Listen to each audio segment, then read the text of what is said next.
There's an exercise that I used to do that could be like the next step once you play the triads. That is to connect triads with notes of the chord of the scale. Okay, so for example, in the case of that C major triad, you could, for example, if the chord that comes is C, you could play triad, note from scale, and triad again. Okay, or note from triad, note from the scale, and note from triad again. Okay, so for example, let's do this with two chords. E minor.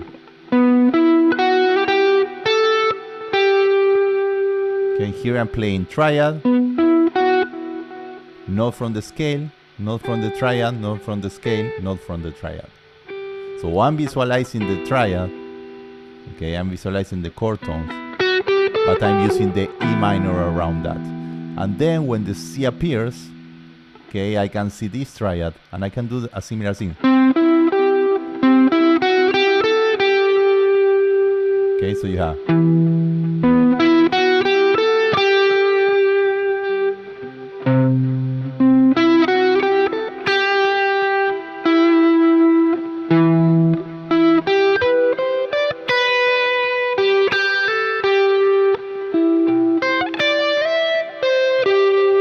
Does it make sense? And in order to be able to do this, you need to be able to visualize the scale, to visualize the triad and the notes that build the full scale.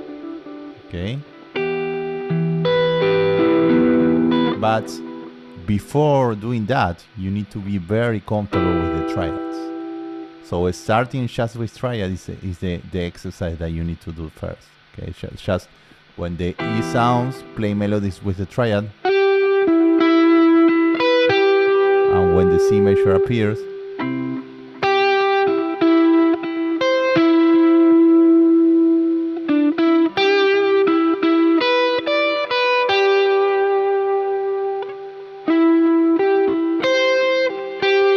okay, then you can go to another part.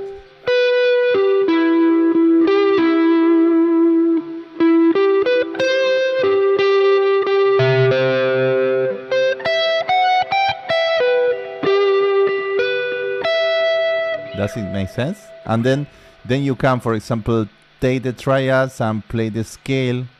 Or for example, this is a cool exercise, just playing the E triads, E minor triads, and connect the triads with the scale. This is an excellent exercise to achieve that. So here I have E minor triad, the 7th, the 6th, the 5th with the triad, the 4th, the 3rd with the triad, the 9th or the 2nd, and the root with the triad.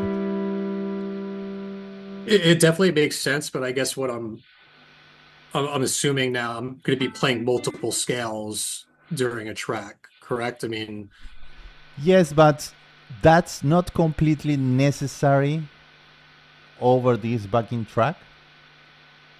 And at this point, you can think on everything as E minor, and that's it. And see within E minor each of the triad. You can see E minor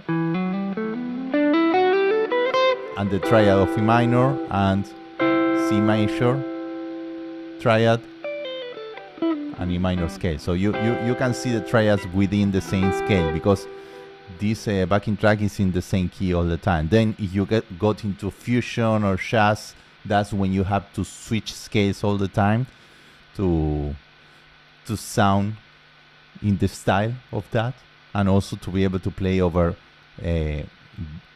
corporations that are not functional, or that have chords that are not from the same key. But for this kind of track, that is a pop rock track, you can keep the same scale and visualize the triads of the tonality. I feel when I'm doing the going between the triads, like I feel confident, like I know the triads, but when I try and look at the full chord behind it, I lose it. Like I can look at one or the other Yeah, usually. that's difficult, and that's why I think that this exercise can be helpful. Okay, so you should, instead of trying to see the whole thing at the same time, you could try to see the notes surrounding the triads. So, for example, you have this shape, and you can visualize this.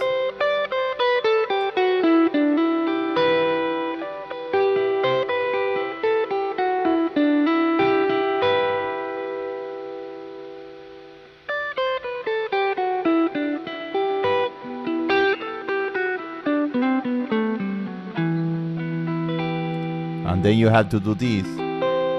But if you've been practicing this,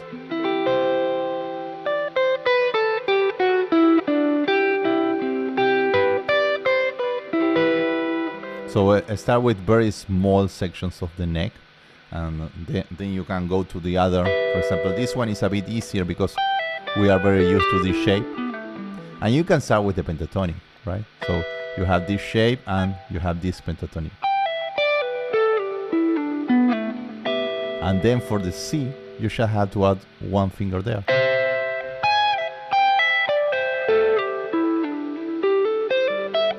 But yes, I don't mean that it's easy, but it's really cool once you do it. Mostly to sound melodic. Yeah, I mean, I'm trying. It's like I said last time, I was like, okay, I want to try and follow the chords. And then, like you said, I had trouble making phrases and stuff like that. When I was just sticking in E minor, it was a little bit easier. Yeah, so now you need to like try to find the point in between, and that's part of the practice. You need to continue working on the triads, continue working on the scale, and see if you can find a way to combine both things together. Because that's when the idea is that you get back to the vocabulary and the licks that you used to play, for example, right? But visualizing the triads of the two chords, so you know where to end. Okay, so for example, over the E you would play, and over the C you would play.